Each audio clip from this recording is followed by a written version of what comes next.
രണ്ടാമത്തെ മാച്ചാണ് Kerala creators squad A versus CR7. നമ്മൾ കളിക്കുന്നത് അല്ല ഞാൻ ക്യാപ്റ്റൻ. കഴിഞ്ഞ കളിയിൽ ഇൻട്രോ എടുത്ത സൈഡിൽ കൂടെ വരും. ഈ കളിയിലും ഉണ്ട് ഇൻട്രോയില്. ഭയങ്കര ഓടി എത്ര കറക്റ്റ് സമയത്ത്. ടോസ് നമ്മൾ ഈ കളി ടോസ് ഇല്ല, കാരണം അവർ ഓൾറെഡി അവിടെ ഫീൽഡ് ചെയ്തിട്ടാണ്. അതുകൊണ്ട് നമുക്ക് അവർക്ക് ബാറ്റിംഗ് കൊടുത്തു, നമ്മൾ ബോളിംഗ് എടുക്കുകയാണ്. അപ്പോൾ നമ്മൾ പോയി കളിച്ചിട്ട് വരാം ഗൈസ്. ജയിച്ചു വരാം. ലാസ്റ്റ് കളി ഈ കളി കൂടി അവരെ തോപ്പിച്ചാൽ പിന്നെ നമ്മൾ എയും ബിയും തമ്മിൽ ഫൈനലാണ്. സപ്പോർട്ട് ചെയ്ത് കൊടുത്തു. എല്ലാവരും ഫീൽഡിലാണെങ്കിലും നല്ല എനർജി ആയിട്ട് തന്നെ നിൽക്കണ്ടായിരുന്നു. ആരും വലിയ നിൽക്കണ്ടായിരുന്നില്ല. അതായത് നമ്മൾ ഇനീഷ്യലി രാവിലെ സംസാരിച്ചാലും തന്നെയായിരുന്നു നമ്മൾ മാക്സിമം നമ്മുടെ അടുത്തോട്ട് തന്നെ ബോൾ വരണം, നമ്മൾ മാക്സിമം സപ്പോർട്ട് ചെയ്യാന്നുള്ള സാധനം തന്നെയായിരുന്നു. ആ ഫീൽഡേഴ്സിൻ്റെ എഫേർട്ട് നമുക്ക് അവിടെ കാണുമ്പോഴത്തേക്കും നമുക്ക് എറിയാനും ഭയങ്കര ഒരു എനർജി ആയിരുന്നു. ഓക്കെ, ആ സാധനമാണ് നമുക്കിപ്പോൾ അത്രയൊരു സ്കോറിലേക്ക്. ഈ ഗ്രൗണ്ടിൽ ആ സ്കോറൊന്നും വലിയ സ്കോറല്ല. ഓക്കെ, നല്ല ഫ്ലാറ്റ് വിക്കറ്റ് ആയിരുന്നു ബാറ്റ് ചെയ്യാനായിട്ട്. അങ്ങനെ സ്കോറിലേക്ക് അവർ എടുക്കാൻ പറ്റി. എല്ലാവരും ബോളിംഗ് ചേഞ്ചസും അതുപോലെ തന്നെ ഫീൽഡിങ് നല്ല പൊസിഷൻസ് ആയിരുന്നു. ബോളിംഗ് ചേഞ്ചസ് വന്നവരൊക്കെ അവരവരുടെ മാക്സിമം കൊടുത്തിട്ടുണ്ട്. നല്ല എനർജി ആയിരുന്നു, അടിപൊളി. ഈ സെയിം സാധനം തന്നെ നമുക്ക് നെക്സ്റ്റ് മാച്ചിലേക്ക് കൊണ്ടുപോകണം. ബാറ്റ്സ്മാൻമാർ എങ്ങനെയാണ് അപ്രോച്ച് ചെയ്ത് ഇപ്പോൾ എല്ലാ ബോളും അടിക്കാൻ പോയില്ല. നമുക്ക് അവരുടെ റീച്ചിലുള്ള നമ്മുടെ ഒരു സ്ട്രോങ് സോൺ ഉണ്ട്. അവൻ്റെ ഇന്നിങ്സ് ആണെങ്കിലും ഷാരിഖിൻ്റെ ഇന്നിങ്സ് ആണെങ്കിലും ആസിഫിൻ്റെ ഇന്നിങ്സ് ആണെങ്കിലും അവർക്ക് നമ്മുടെ എല്ലാവരും സ്ട്രോങ് സോൺ എന്താണെന്ന് നമുക്കറിയാം. എവിടെ എന്ന ബോളാണ് നമ്മുടെ സ്ട്രോങ് സോൺ, എവിടെ നിന്നാണ് നമുക്ക് കൺവേർട്ട് ചെയ്യാൻ പറ്റുന്ന ഷോട്ട്. എനിക്കിപ്പോൾ എവിടെയാണ് അടിക്കാൻ പറ്റുന്നത് എനിക്കറിയാം. ആ സാധനങ്ങൾ ഷോട്ടിലേക്ക് കൺവേർട്ട് ചെയ്യുക. അതിന് മുന്നിൽ അതല്ലാതെ നമ്മുടെ റീച്ചിലല്ലാത്ത ബോൾ, നമ്മുടെ ഒരു ഡിസ്കംഫർട്ട് സോൺ എന്ന് പറഞ്ഞ സാധനം അത് ഡോട്ട് വരാണ്ട് ഒന്നൊന്നിലോട്ട് കൺവേർട്ട് ആയിക്കൊണ്ടിരുന്നത്. അവിടെയാണ് റൺസ് കയറിക്കൊണ്ടിരുന്നത്. വലിയ അടികളുടെ കൂടെ തന്നെ അവിടെ ഡോട്ട് വരാണ്ട് അവിടെ സിംഗിൾസ് അല്ലെങ്കിൽ 2 ആയിട്ട് വന്നുകൊണ്ടിരുന്നത്. സാധനം ഗെയിം കൺവേർഷൻ എന്ന് പറയും. നമ്മൾ ആ റൺസ് എങ്ങനെ കൺവേർട്ട് ചെയ്യാം, നമുക്ക് സ്കോർ ബോർഡിലേക്ക് കൺവേർട്ട് ചെയ്യാം. സാധനം നല്ലൊരു എക്സാമ്പിൾ ആയിരുന്നു, നല്ലൊരു ഇന്നിങ്സ് ആയിരുന്നു. അപ്പോൾ ഈ സാധനം തന്നെ നമുക്ക് നെക്സ്റ്റ് മാച്ചിലായിട്ട് എടുത്തുകൊണ്ട് പോകാം. നമുക്ക് നെക്സ്റ്റ് ഇനിയിപ്പോൾ ഈ മാച്ച് റെസ്റ്റ് ചെയ്യുന്ന ലാസ്റ്റ് മാച്ചാണ് നമ്മുടെ. ഇതിലായിട്ട് മാക്സിമം നമ്മളിപ്പോൾ എന്താണോ ചെയ്തത് ആ സെയിം സാധനത്തിൻ്റെ ഒരു 1% എക്സ്ട്രാ ഇട്ടിട്ട് നമുക്ക് ചെയ്യാൻ നോക്കാം. ലാസ്റ്റ് എന്തെങ്കിലും നമുക്ക് സംസാരിച്ചോളാം. ഒന്നുമില്ല, അല്ല പവർ പ്ലേ ഇങ്ങനെ തന്നെ കളിക്കണം, എന്നാലാണ് ആ റണ്ണ് വരുള്ളൂ. ആരെങ്കിലും ഒരാൾ അടിക്കുമ്പോൾ ഒരാളുടെ ബാറ്റിൽ കൊള്ളും. നിങ്ങൾക്ക് മാച്ചസ് വരുമ്പോഴേ ഈ ഒരാളുടെ ബാറ്റിൽ കൊള്ളുന്നുണ്ടെങ്കിൽ അപ്പുറം നിന്ന് അടിക്കണ്ട, മാറി കൊടുത്താൽ മതി. അപ്പോൾ നിങ്ങൾക്ക് റണ്ണും വരും. പിന്നെ ഒരാളുടെ റണ്ണ് വന്നുണ്ട്. ഒരു 600, 70, 60 വന്നാലും നല്ലതാണ്. വിക്കറ്റ് കയ്യിലുണ്ടെങ്കിൽ പിന്നെ അടിക്കാൻ പറ്റും എപ്പോഴാണ് ആർക്കാണ്. അപ്പോൾ ആ ഒരു സാധനം മനസ്സിൽ വെച്ചു. അല്ലെങ്കിൽ പിന്നെ പറ്റുന്ന ഒരാളെ എപ്പോഴും ഒരു അവസാനം വരെ കളിക്കാം. ബാക്കി എല്ലാവരും അടിക്കാറാണെങ്കിലും ഒരാളെ ഉണ്ടാവില്ല ചുമ്മാ തട്ടി കളിക്കുന്നൊന്നും കാണും. അയാളെപ്പോഴും 20 ഓവർ കളിക്കാനുള്ള രീതി കളിച്ചു അടിക്കണ്ട. ഒരു 30-40 ഓവറിൽ 30 അടിച്ചാലും കുഴപ്പമില്ല. അയാളവിടെ കളിച്ചാലും മറ്റേ ടീമിൽ നിന്ന് എവിടെ നിന്നെങ്കിലും ഒരാളുടെ റണ്ണ് വരും. അപ്പോൾ നമ്മുടെ ഈ ചെറിയ സ്കോർ കുറഞ്ഞു ആയിപ്പോവില്ല. നമ്മൾ എങ്ങനെയെങ്കിലുമൊക്കെ നല്ല സ്കോറിലെത്തും. പിന്നെ ഒരു ഇത് കഴിഞ്ഞ് കഴിഞ്ഞാൽ പിന്നെ അയാൾക്ക് അടിക്കാം. പിന്നെ തന്നെ വിക്കറ്റ് ഉണ്ടെങ്കിൽ നമുക്ക് എപ്പോൾ വേണമെങ്കിലും അടിക്കാം. പക്ഷെ വിക്കറ്റ് ഇല്ലാത്തപ്പോൾ നമ്മൾ അത്രയും അവസാനത്തേക്ക് കൊണ്ടുപോകേണ്ടി വരും. അടിപൊളി. മാക്സിമം സോനും ചാർലിയും വിക്കറ്റ് നോക്കിക്കോ. ആർക്കെങ്കിലും കിട്ടി തുടങ്ങിയ ഒരാൾ കോൺട്രിബ്യൂട്ട് ചെയ്താണ്. പിന്നെ രണ്ടാൾക്കും കിട്ടുകയാണെങ്കിൽ എറിഞ്ഞോ, കുഴപ്പമില്ല. ഇല്ലാത്ത ബോൾ കളിപ്പിക്കരുത്, വിക്കറ്റിന് വേണ്ടി എറിഞ്ഞ് കളിപ്പിക്കരുത്. ഗ്രിപ്പ് ചെയ്തിട്ടല്ല, അതായത് നല്ല ഗ്രിപ്പ് ചെയ്തിട്ട് പയ്യെ വരുന്നത്. ആ സാധനം ഒരു സ്കോറിലോട്ട് കൺവേർട്ട് ചെയ്യണേ. നല്ല സ്പീഡിന് നല്ല പുറത്ത് കിട്ടിയാലാണ് തേടിയിട്ട് കൺവേർട്ട് ചെയ്യണം. ഈ 2 സാധനമാണ് അവരുടെ സ്കോറിംഗ് സോണുള്ളൂ. അല്ലാണ്ട് മറ്റേ കൺവേർഷനോ അല്ലെങ്കിൽ ലെങ്ത്തിൽ നിന്നുള്ള കൺവേർഷനോ അതില്ല. ജയവും തോൽവിയും നോക്കണ്ട, ആർക്കും പ്രഷർ ഒന്നും ഇല്ല. എൻജോയ് ചെയ്യാം ക്രിക്കറ്റ്. നല്ല എനർജി കളിക്കാം. എന്താ പറയണ്ടത്?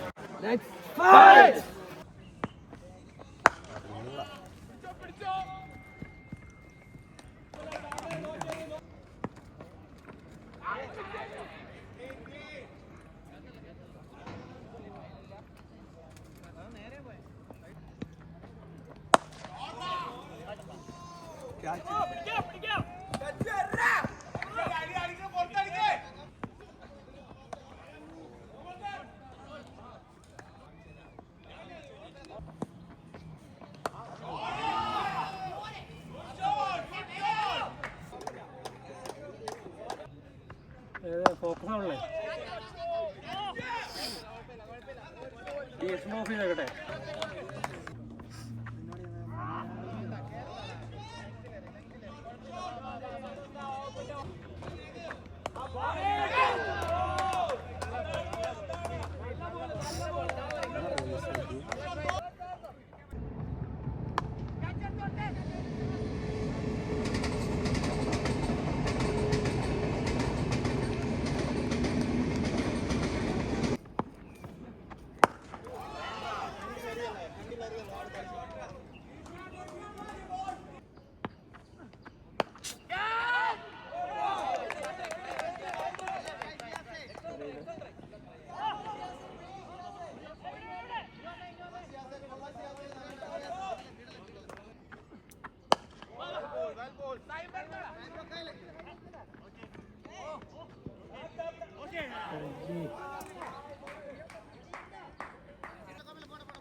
Out out out. Boundary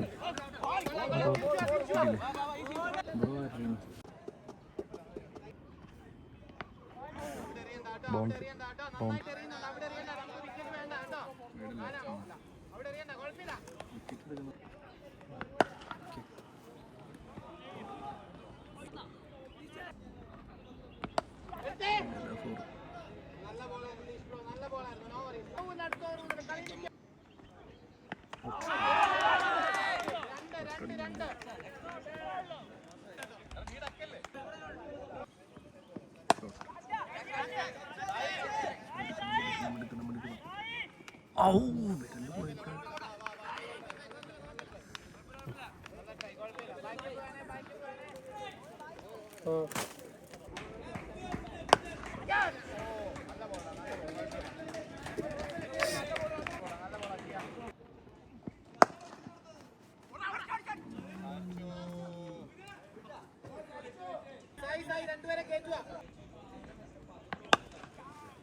Aneesh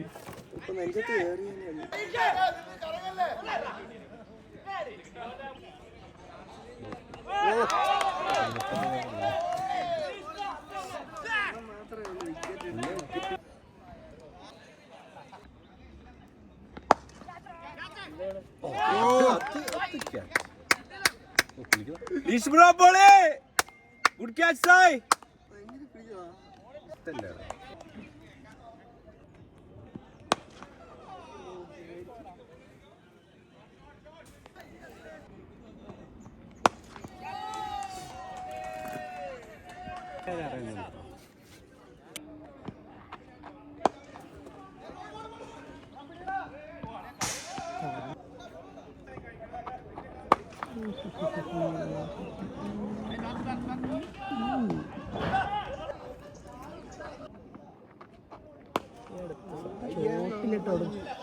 ചോട്ടിലിട്ടോട് മേടിക്കുന്നു.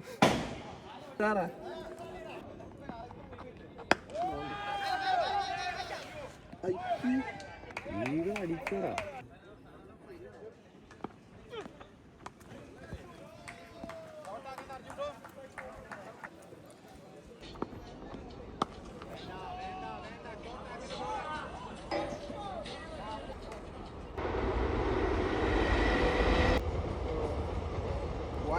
കുറച്ച് നാളായിട്ട് ചെയ്തോണ്ടിരിക്കുന്നത് എന്താണ്?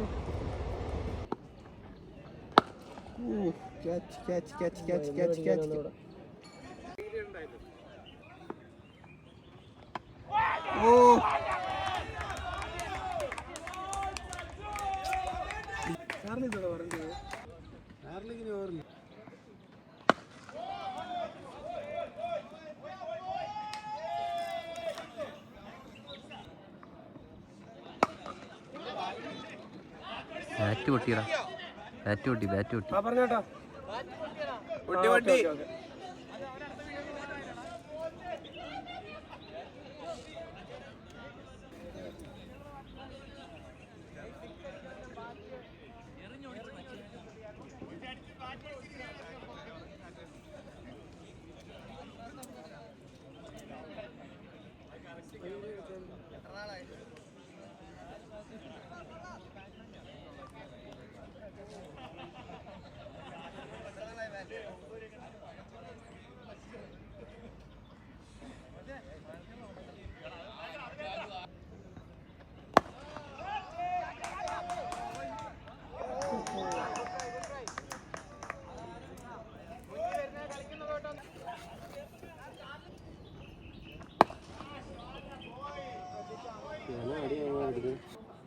ബാറ്റ്സ്മാൻമാര് കുറെ മാറിയല്ലോ.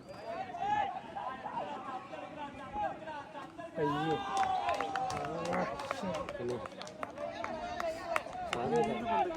കൊണ്ടത്ത് 10 മിസ്സാവും. കുഴപ്പമില്ല.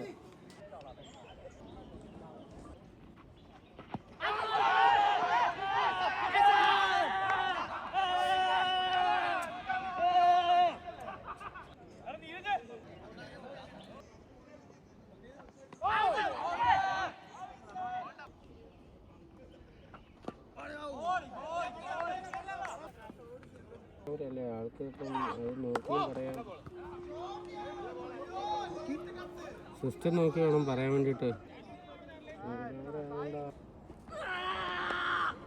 എന്തിനാ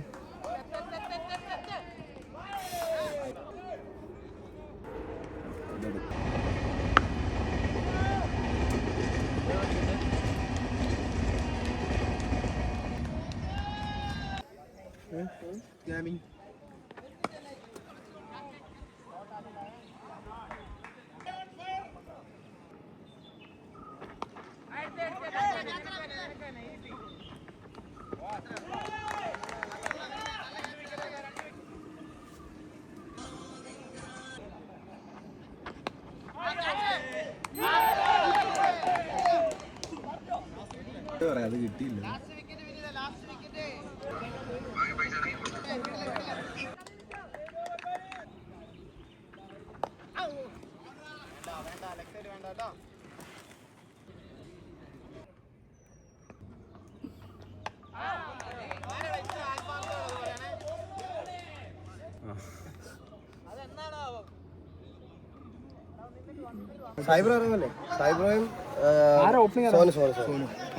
സച്ചു വൺ ഡൗൺ. ഒന്നുമില്ല കേട്ടോ, നമ്മള് തിരിച്ചു പിടിക്കും അടുത്ത കളി. ബോളിംഗിൽ പോയത് ബാറ്റിംഗിൽ ഇപ്പോഴേ തുടങ്ങാം. അവർ 18 ഓവർ 207 റൺസ്. നല്ലപോലെ അവർ ഹിറ്റ് ചെയ്ത് കളിച്ചു. നല്ല കളിയാണ്, നല്ല ബാറ്റിംഗ് ആയിരുന്നു അവർ. ഇനി അടുത്ത് നമ്മൾ മറുപടി ബാറ്റിങ്ങിന് ഇറങ്ങുകയാണ്. ചോറ് കഴിച്ചിട്ട് 1 ഡൗൺ ആണ് ഞാൻ ഇറങ്ങാൻ പോകുന്ന പൊസിഷൻ. എന്തായാലും ഹിറ്റ് അല്ലാതെ വേറെ നിവർത്തിയില്ല. ഞാൻ അടിക്കാൻ തന്നെയാണ് എൻ്റെ തീരുമാനം എന്നുള്ളതാണ് എൻ്റെ ഇപ്പോഴത്തെ തീരുമാനം. അവിടെ പോയിട്ട് ബാക്കി എങ്ങനെയാണെന്ന് നോക്കട്ടെ. കണ്ടീഷൻസ് ജയിക്കുമോ എന്ന് ചോദിച്ചാൽ ട്രൈ ആണ്. കാരണം ഇത്രയും ഒരു നല്ല സ്കോറുണ്ട്. കാരണം 207 എന്ന് പറയുന്നത് ചെറിയ സ്കോറല്ല. 18 ഓവർ ട്രൈ ചെയ്യാം.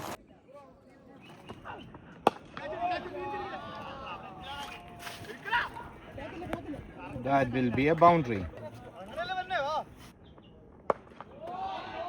Short, and that will be a sixer.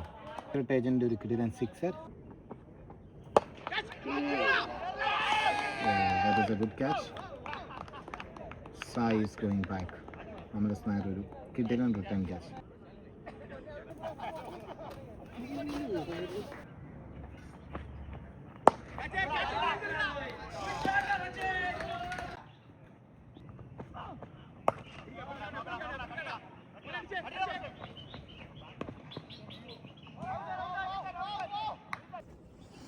കരഞ്ഞോണ്ട് ഇവിടെ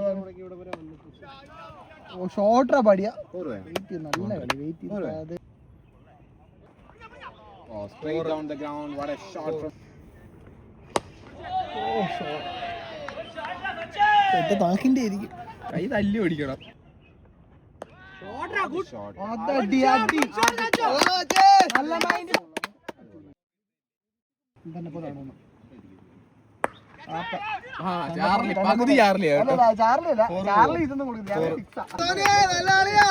വല്ലാത്ത രീതിയിൽ പറയത്തക്ക രീതിയിൽ Catch ആണ്. ക്യാച്ച്. Guys, അങ്ങനെ സോനു ഒരു നല്ല ഇന്നിംഗ്സിന് ശേഷം മടങ്ങുമ്പോൾ വെൽ പ്ലേ സോനു.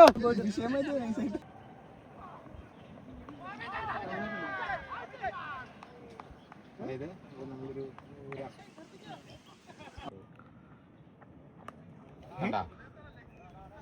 അത് ബോൾ വെറുതെ കളയാതിരിക്കാൻ വേണ്ടി shot. Nice shot from Sachu. ഏറ്റവും കൂടുതൽ ഹാർഡ് വർക്ക് ചെയ്യുന്ന 2 പേരേ ഉള്ളൂ. ഒന്നാ സച്ചുവും ഒന്നതേ അമീർ ഷായും. വീണ്ടും ഒരു nice touch from Shiyas. Play Shiyas, well play Shiyas.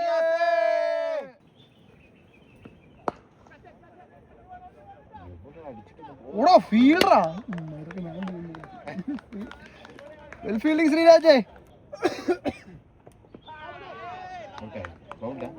സംസാരം പറഞ്ഞിരുന്നില്ല. ഉള്ളി അവിടെ എപ്പോഴും well play Sachu, well play Sachu. വരുന്നിറങ്ങുന്നു. Eagle is coming. Eagle is coming. He tried well. Now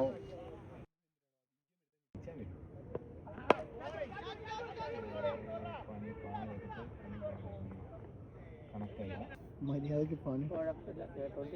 bowled ആവളാണ്. Bowled ആവളാണ്. Comedy ആണ്. ജെയിൻ ഫ്ലാറ്റിന്റെ ഒക്കെ അവിടെ. ജെയിൻ ഫ്ലാറ്റിന്റെ ഒക്കെ അവിടെ. ഏതാ? Jain pocket road. അവിടെ കയറുമ്പോൾ തന്നെ ആദ്യത്തെ ഒരു ഇത് വരും. അതിന്റെ എന്തൊരു നോക്കാണോ തന്നെ.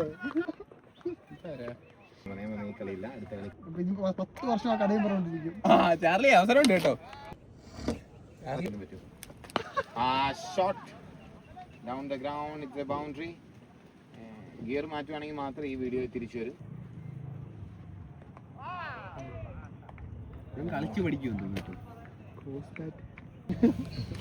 അയച്ചു കൊടുക്കാൻ വേണ്ടി അത് അയച്ചു കൊടുക്കാം. ഞാൻ പറഞ്ഞു എനിക്ക് വിശ്വാസമുണ്ട്. കൈ അടുത്തടിക്കുന്നു.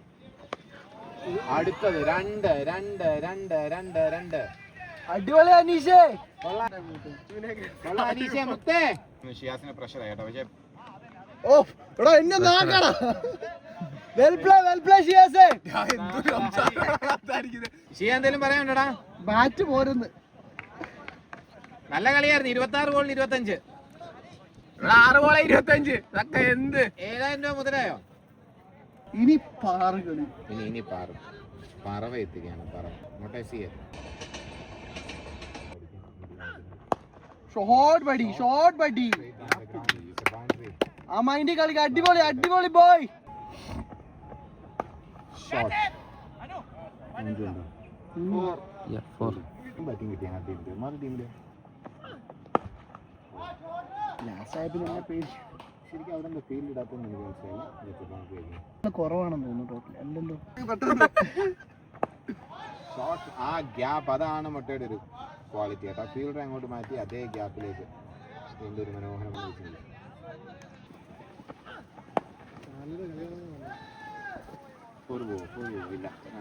CR7 versus creator squad A team. അതിൽ തോറ്റിരിക്കുകയാണ് നമ്മൾ.